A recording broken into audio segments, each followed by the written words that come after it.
Our first forms of knowledge of the writing of the New Testament have really centered mainly on the Gospels. I want to now go into one of Paul's particular forms of writing. And that particular form I call Paul's lists.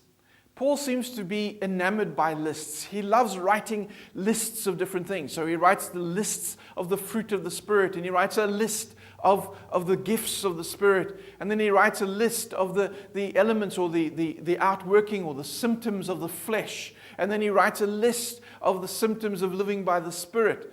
He loves writing lists. And often what we've done is we've used those lists as if they're exhaustive. We need to be very careful about doing that.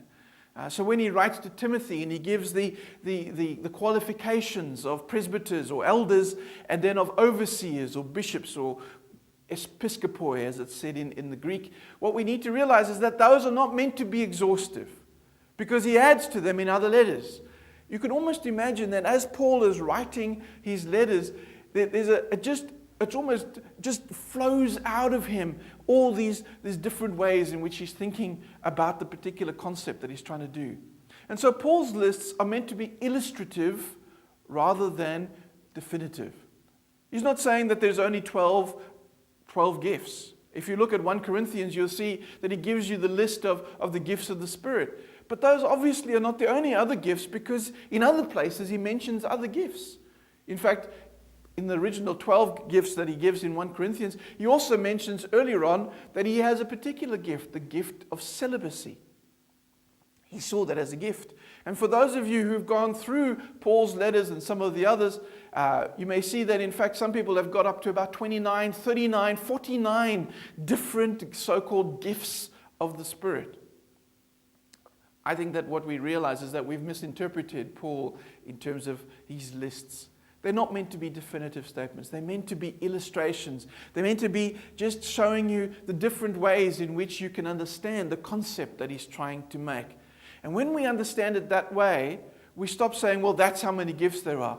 Or Galatians 5:22 says there's 9 gifts or fruit of the Spirit. It's not 9 fruit of the Spirit.